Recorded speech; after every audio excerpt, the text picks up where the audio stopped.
Welcome back to the Jerry and Carol Harris Jewish Destiny series. I am your host, Rabbi Pinchas Landis, and let's jump right in to discuss some Jewish history together. Tonight, we're discussing the Jews and the New World. So when we talk about the experience of the New World, it is an experience that really from time immemorial had a Jewish presence, yet we're going to see it had a very small yet significant presence for many centuries until finally the population explosion of the late 19th and early 20th century. So let's try and understand how all of this played out. I'm sure we're all at some level familiar with the history of America, that in 1492, Columbus sailed the ocean blue. We all know by this point Columbus didn't really discover America, but he claimed it for Europe. He was the first one to open up America for Europeans. There were definitely people here before. The Native Americans were here, and there are other explorers that had been in America before Columbus. But Columbus is really the one who opens up America for the Europeans. And he is subsequently followed by Juan de Ponce de Leon, who was the first person to actually come into the continental United States. Columbus was only in South America or Central America. And eventually, the British come and really take over and form the 13 colonies. That's the general macro, very quick macro history of the time period we're going to be talking about tonight. Now, it's safe to assume that there were Jews along with Columbus. We discussed, I believe before, I think we touched on it, that Columbus was quite possibly a Jew. I think we talked about him at the time of the Spanish expulsion, that he was quite possibly, a descendant of conversos. He was probably not a Jew himself, but he was either a converso or a descendant of conversos. There's a lot of speculation about that. There's a whole book written about that, as a matter of fact, by Simon Wiesenthal. But be it as it may, we're pretty confident to say that there were Jews on the Nina Pinta in Santa Maria.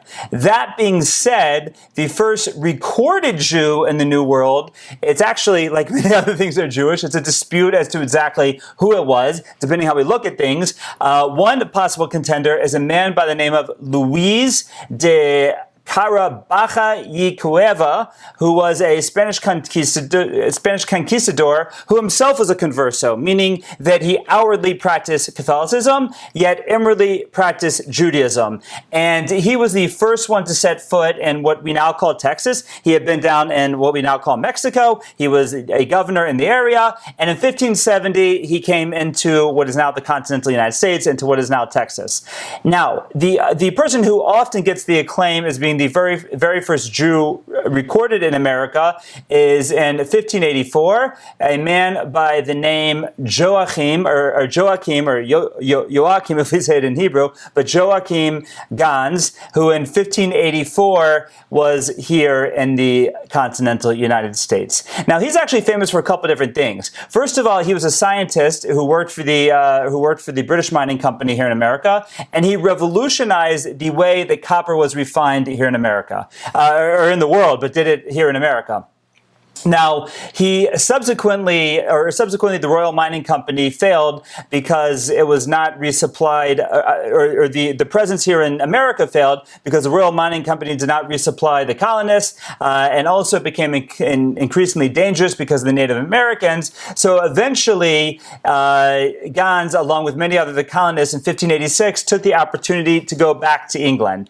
Now, when he went back to England, he moved to Bristol, and he took up the job of, either was a side gig or his main job, not exactly sure, but he taught Hebrew to English gentlemen who wanted to read the Bible in its original tongue. So they were not Jewish, but they wanted to read the Bible in its original Hebrew.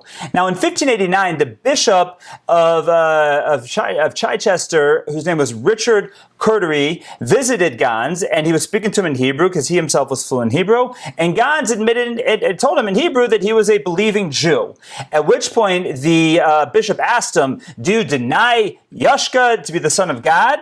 To which Gans is recorded as replying, "What needeth the Almighty God to have a son? Is he not Almighty?" Right? Very good argument.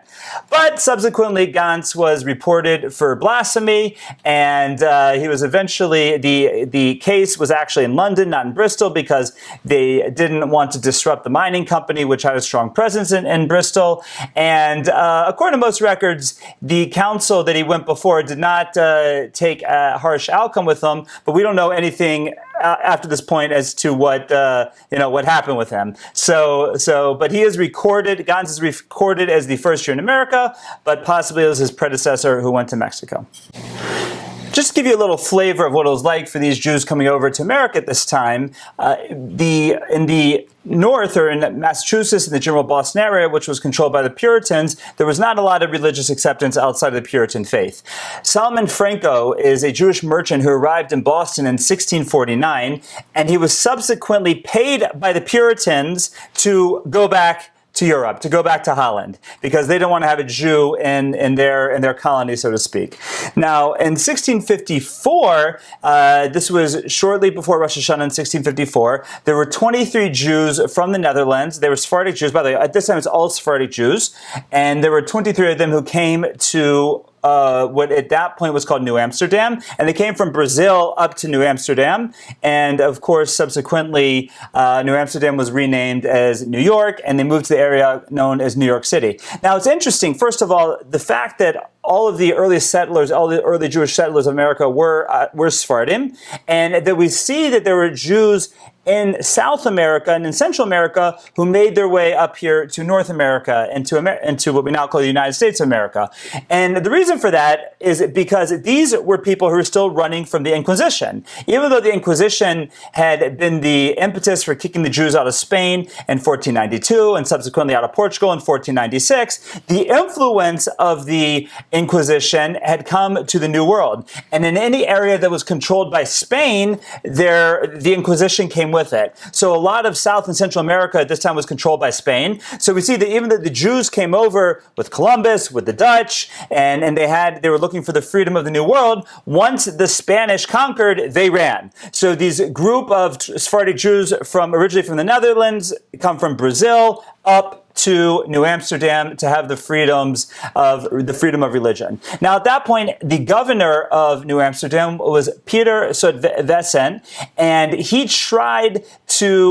was trying to enhance the Dutch Reformed Church and tried to make it that all other religions could not have a foothold in New Amsterdam, and he tried to not let these 23 Jews practice Judaism in New Amsterdam. But he was overruled by the Dutch West India Company because at that point, Netherlands, as we had talked about before, already had a tradition of pluralism and acceptance to all. So we see with these 23 Jews, it's the first presence of Jews in what became New York in 1664, is when England conquers, and then it becomes New York. So again, this spattering, slowly but surely, Jews are making their way either directly from Europe to America or from South and Central America up to North America. Now, interestingly enough, we saw that Jews had a harder time. This is kind of like flipped around from how we would think of it in more modern times, but Jews in many cases had a much harder time in the North than they did in the South. We mentioned in Massachusetts and New York.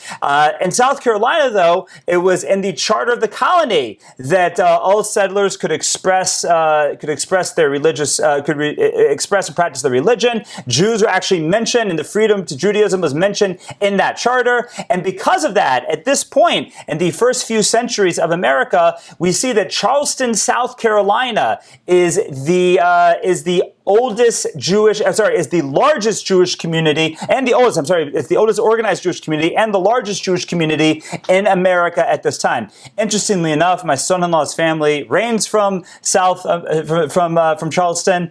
He wasn't born there, but his grandparents still live there. And there's a shul there that's been there. It's the second oldest shul in America, and the community is the oldest Jewish community in America and was the largest at this time. There were probably in the early 1800s, there were over 600 Jews in the town of Charleston, South Carolina. Nowadays, there's probably also about 600 Jews in Charleston, South Carolina, making it a much smaller Jewish community. Maybe there's more, not quite sure, but that's about what we would expect. Now, these Dutch Sephardic Jews were really the ones who continued to settle, and they settled also in Newport, Rhode Island, where they founded the first synagogue in America, and this is the oldest surviving synagogue building. The building that they built in Newport, Rhode Island is the oldest synagogue building, and the Shearith Israel Synagogue in New York is the oldest and longest practicing congregation, and they actually are controlled by the same foundation now. But again, just to get that clear, the Touro Synagogue in New York is the oldest building. It has not continuously functioned as a synagogue, but the Shearith Israel Synagogue in New York is the longest standing congregation. It's moved to different locations. It was the longest standing congregation there, and you can visit that today in New York, and you can go there for services. The congregation was started in 1687, and they had their first building erected in 1728. And in the building that you go to today, you see a lot of the pieces that they actually had in that original building. Now, there are also communities that we see pop up in places like Savannah, Philadelphia, and Baltimore. So those were the initial cities that had a significant Jewish presence before the Revolutionary War. Again, Charleston's the biggest. We have Jews also in Savannah, Philadelphia, Baltimore, and New York. And they're not allowed in a lot of other places at this point. Now, by the beginning of the Revolutionary War in 1776, there were about 2,000 Jews who lived in the North American colonies, in the 13 colonies, and they are the ones who really laid down the foundation, the initial foundation. We're going to see how they're going to be overruled when the Ashkenazim come in. Now, many Jews, whether in the colonies or back in Europe, supported the patriot cause, and there are therefore in America many Jews who will enlist with the Continental Army. And some of them are famous. There was a planter by the name of Francis Salvador. In fact, his yahrzeit was just a few weeks ago. Last week, actually, or maybe the week before. And in 1774, he was actually the first Jew to be elected to public office in America. He was chosen to be part of the Provincial Congress and representing South Carolina. And he enlisted and fought in the Revolutionary War, and he's actually known as Paul Revere of the South because he rode a 28-mile ride to alert the people of basically a sneak attack at the hands of the Native Americans who were siding with the British. And Salvador went on to take part in the engagement. He was actually shot, and he fell into some bushes where he was eventually discovered and scalped by a Cherokee Indian, and he died from his wounds, and he was 29 years old at the time. The other really famous Jew from the Revolutionary War is a man by the name of Chaim Salomon. Now, Chaim Salomon joined the New York branch of the Sons of Liberty, and he was one of the key financiers of the Revolutionary War in the Continental Army. Washington relied on him heavily for the money that was needed to perpetrate the Revolutionary War. Now, the highest-ranking Jew during the Revolutionary War of the Patriot Forces was Colonel Mordechai Sheftel. He was a colonel, and he was the highest-ranking member of the Patriot Army. Now, even after the Revolutionary War and things settled down, America has its freedom, there are many states that tried to prevent non-Christians from holding public office and from voting. Some of the early states that we saw to drop this, first of all, we mentioned South Carolina with Francis Salvador. He was the first Jew elected. Alongside that, we had Delaware and Pennsylvania and my home state of Georgia that were the first four states to allow Jews to be fully emancipated with voting rights and to be elected to public office. Now, with the Bill of Rights in 1791, then it was more generally the suffrage was more generally given to the Jewish people in America at that time. Now, by 1840. The small fledgling Jewish community in America had grown to be about 15,000 strong. Now, still at this point, a lot of Sephardim, but we see that a lot of German Ashkenazim had started to come from Germany. Now, these were people who were fully immersed in ideas of the Enlightenment, ideas of reform. We're going to see around this time the first American Reform congregations are going to be started, as we discussed when we talked about the Reform movement a few weeks ago. And we're going to see from this point on, really the Sephardic presence is going to essentially died down in America to the point where today it's only in any community, with the exception of a few where there's a strong Sephardic presence. In general, Ashkenazim are the overwhelming majority of American Jewry. Now, one thing we saw at this point in the mid-19th century, since most of the community at this point is the German Reform secular assimilated Jews, there's a ton of intermarriage at this time, similar to in Germany. So we have this this 15,000 we would think would shrink, but the immigration continues to pick up. And even though there was a lot of intermarriage, we're going to see that within 20 years before the Civil War, that number is going to grow by 10x. And there's already going to be about 150,000 Jews in America at the time of the Civil War.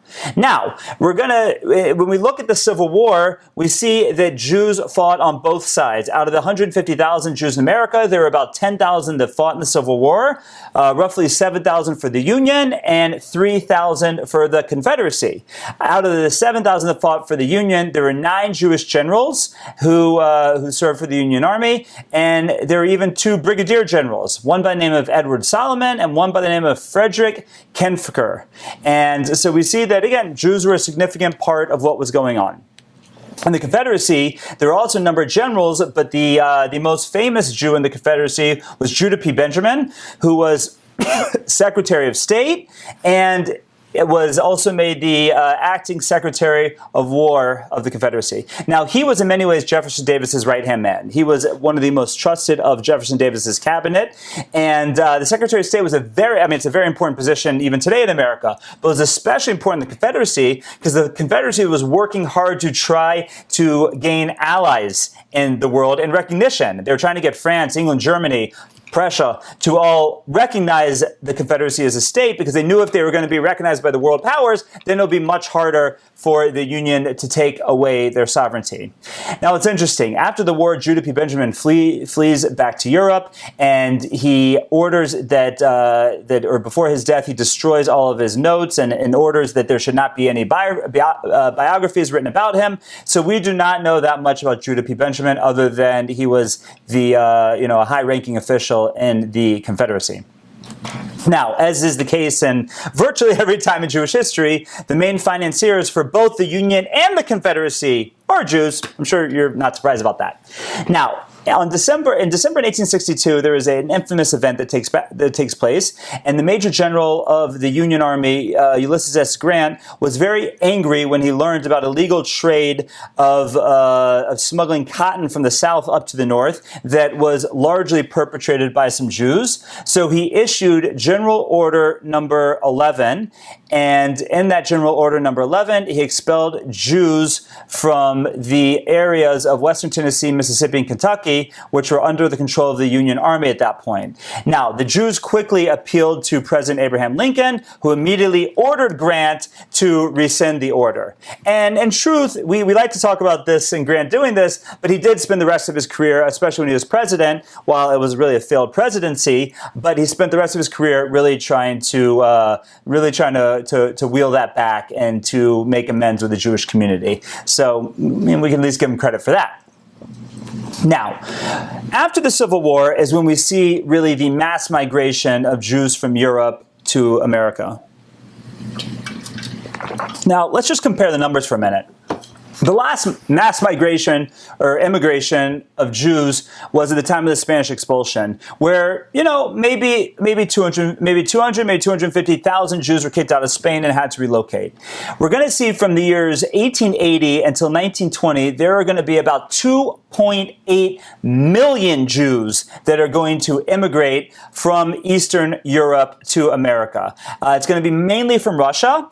And now, again, Russia at this time includes Poland, includes the Ukraine. And we're going to see that that's going to be about 90% of the Jews that will immigrate to America at this time. So that's a huge population growth. I mean, just to think about it, that there were about 75 million people in the United States at that time, and all of a sudden the Jewish population goes from maybe 250,000, or not even, maybe we'll call it 250,000 to 3 million. So all of a sudden the Jews go from being a very small, yet already yielding a certain amount of power, because hey, that's what we have to do, but a very small minority in the country, to make up about 4% of the country, and that's a big influx of Jews. And we think about things that where a lot of the Jews went, like New York City. There were about 100,000 Jews in New York City before this point, and then all of a sudden, within a few decades, there's going to be over 1 million Jews in New York City. That's going to totally just change the shape of New York City and make it the Jewish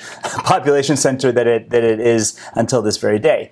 Now, What's interesting is this mass immigration of Jews from Eastern Europe was coming at a time where Jews were going through a mass population explosion. In the year 1800, there were maybe 3 million Jews in the world. And before World War II, there were about 18.5 million Jews in the world. Now, we've never gotten back to that. Today, there's maybe 10 to 12 million Jews in the world. But still, it's very significant numbers. But as we mentioned, I believe last week, that even though about, close to 3 million Jews walked out of Russia, it was hardly noticed in Russia because the numbers were increasing so much. So as far as the Romanovs trying to take care of their Jewish problem, it wasn't being taken care of because as modern technology advanced, people were living longer, and therefore we see that that stuff is still pretty rough for the Jews in Russia. Now, if we want to look at the main reasons, like why now?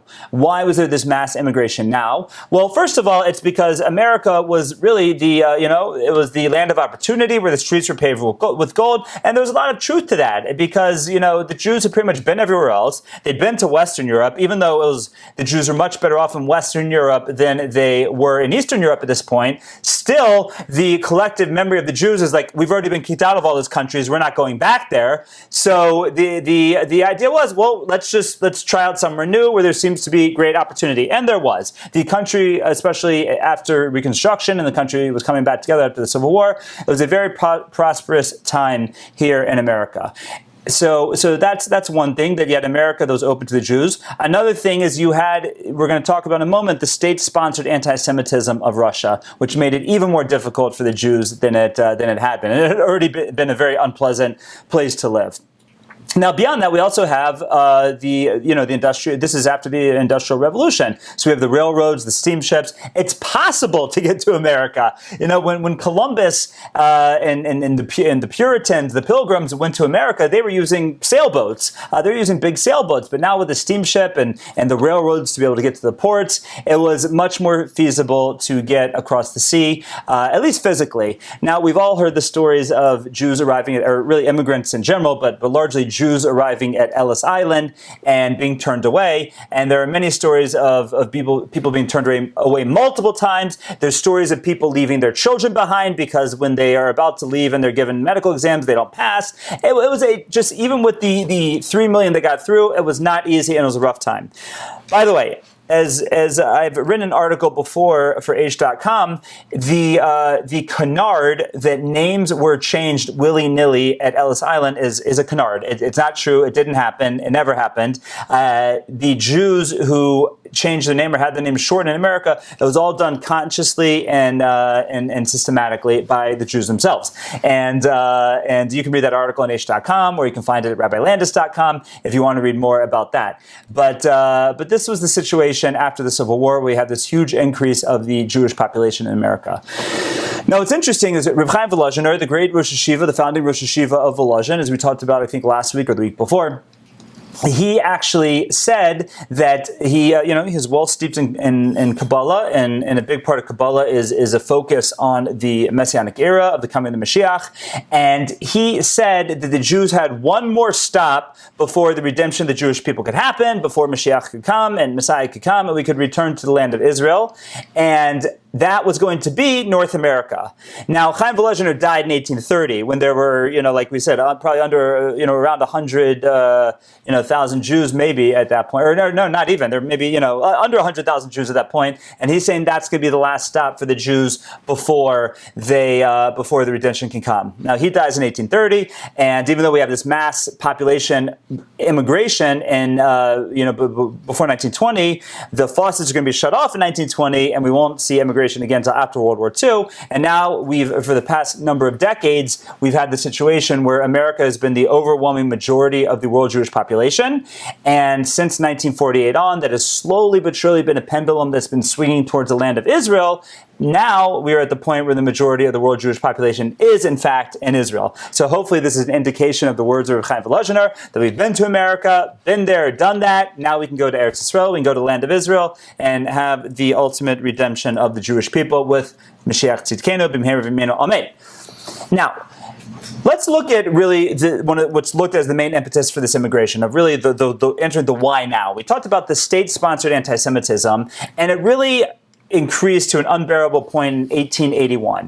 In 1881, the Tsar Alexander II was assassinated by a bomb, and as often happens in history, the Jews were made the scapegoat of that event. Now, yes, it's true that Jews at this point were already involved in a lot of revolutionary and anarchy groups, so, it wasn't hard to make the Jew the scapegoat, but the Jews actually weren't involved here. Nevertheless, they were made the scapegoat of the situation. And we see at this point that the Jews are, that there's a terrible unleashing of state-sponsored terrorism. Now, state-sponsored anti-Semitism. Now, the way that this was often perpetrated is the police would announce in towns where there was a large Jewish presence that, next week, Wednesday through Friday, the police are going to be off duty. There's going to be no police in the city. Well, that was understood by the anti-Semites of the time that they would have a carte blanche to do whatever they wanted to the Jews. And that's exactly what happened. Now, many Jews heard the warning, and this was the beginning of them running for the West. But unfortunately, there were many Jews who stayed also. And there's horrible atrocities perpetrated at this time of murder, of pillaging of Jewish property, of rape of Jewish women. It was truly a terrible, terrible time for the Jews who stayed in Russia at this time. Now, it's interesting that even with all this going on, there were those who stayed, because let's face it, we're going to have World War I, which will lead to the destruction of many of the Jewish communities. But by the time we get to World War II, we're still going to have the majority of the world Jewish population in Europe. So who didn't come, right? Who was going and who was staying?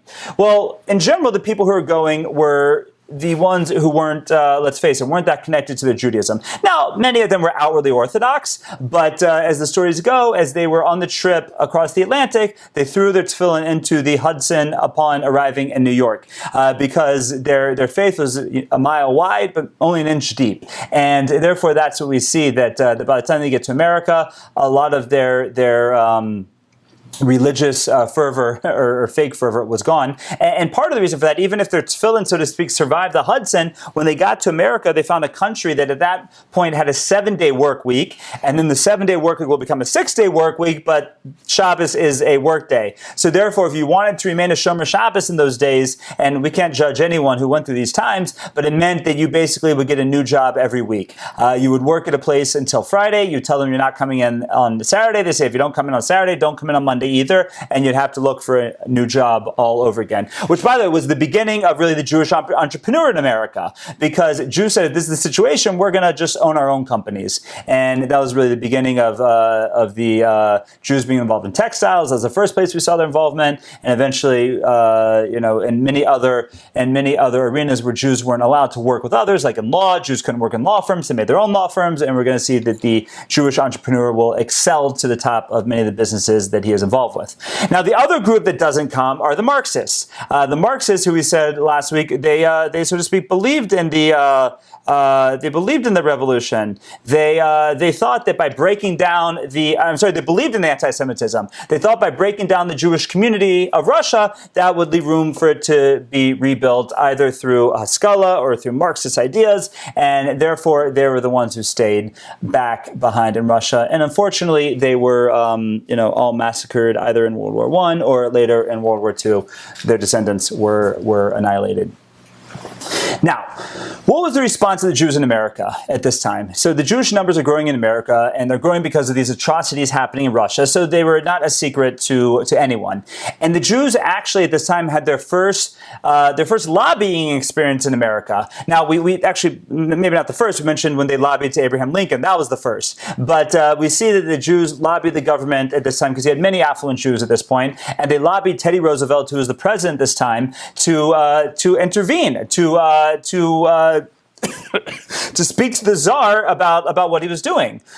Now, at the time, Roosevelt was mediating the Russo-Japanese War, in which the Russians were embarrassed by the Japanese. But eventually, when that mediation came down, he did relate to the Tsar that he did not like how the Jews were being treated in his country. The Tsar said, "Well, it's the Jews' fault. They brought they brought it upon themselves, and not much changed." But based on the fact that Roosevelt really did sincerely try to intercede on behalf of the Jews, Jews. When he ran for re-election in 1904, which was a landslide, he did have a tremendous amount of Jewish support in that election. Now, in 1906, he will actually appoint Oscar Strauss, who led the delegation to lobby him in the first place. He'll appoint Oscar Strauss as the Secretary of Commerce and Labor, becoming the first ever Jewish cabinet member in the United States of America. Now, this will be the situation in America until 1924, when the National Origins Quota Act will be passed, and this will be in the wake of World War I, the completion of World War I, where the trend in America and the culture of America will be isolationist, and that'll be the case until really Pearl Harbor is bombed in 1930 and 1941, or at least we'll say the Lend-Lease Act. But then really it's anyone who's on the fence after Pearl Harbor is bombed in 1941. That's the end of that. But the borders we'll see of America will be completely closed from 1924 on to Jewish immigration. So this is really going to lead to, and we're getting a little ahead of ourselves because we'll talk about this more in subsequent sessions, but this will lead to the atrocities that we'll see in the 20th century with the rise of Hitlerism and Nazis, and the destruction of European Jewry, because the question is always asked, well, why didn't the Jews leave? Why didn't they go somewhere? The answer is because it was almost impossible to get out. America did not accept the Jews, did not want the Jews. In fact, in 1938, there is an event called the Evian Conference, where the major world, and this is after Hitler had been in power for 5 years already, major world powers come together to discuss the Jewish problem in Europe and what to do with the Jews, because they knew that Hitler was oppressing them and Hitler wanted to get rid of them. And as Hitler, and this was before they knew Hitler was going to conquer all of Europe, but they still thought they had a problem on their hands. And this is also, the memory of the Russian, of the Tsar's pogroms are still in the memory, even though the Tsar had been overthrown. But at the Evian Conference, the America and Britain actually make a pact before the conference that if Britain does not bring up America's quota system that suggesting that Jews should go to America, then America won't bring up the land of Israel. The Jews should go to the land of Israel, which was controlled by Britain at that time. So this idea of isolationism will be something that Hitler will not miss a beat on. He will not miss that it was happening. He'll be very aware of it, and therefore, when the time comes, as opposed to trying to kick out the Jews of Europe, he will exterminate the Jews of Europe. And that is really that's the situation of the Jews in Europe. That's the situation of the beginning of the Jews in America. This was it was the slow trickle through the 1400s, 1500s, 1600s, 1700s that picked up to a wave in the 1800s. That wave is officially closed or almost completely closed off in the early 1900s. But this is the beginning of the Jewish community. Now, because a lot of those early, the Sephardim, we said, were quickly, as we would say, batal barov, or nullified when the Ashkenazim started coming, and many of the early Ashkenazim were German Jews, and therefore they're going to set the tone of the country. Even though there are only a couple 100,000 before this couple million get there, but they really set the tone. They're already established. They're already completely assimilated. Many of them are intermarried. They've set up the Jewish institutions of America. So whenever you have a situation where the country, a city, state, country, whatever it is, whoever gets there first really will set the tone. And it's going to take about 100 years or more before the tone of America will be changed back to traditional Judaism, as I believe it's definitely heading in that direction today, but it'll take a very long time, and that's because the people who were there first were the secularists, the Haskalah, the enlightened ones, the reformed ones. They're the ones who were there first. Now, what's interesting is that they didn't want to have anything to do with with their Eastern European brethren that were coming over. When I say didn't want to have anything to do, they did set up certain aid societies to help them financially, but they didn't want them to immigrate into their culture. So while the German Jews weren't allowed to, in many places, while we said there was, intermarriage was rampant, but there were many places that the German Jews were not allowed to assimilate into the American culture, like, for example, country clubs. We see that the country clubs often would not let Jews join until almost to modern times. So what did the Jews do? They turned around and started their own country clubs. They started Jewish country clubs. These were the affluent Jews.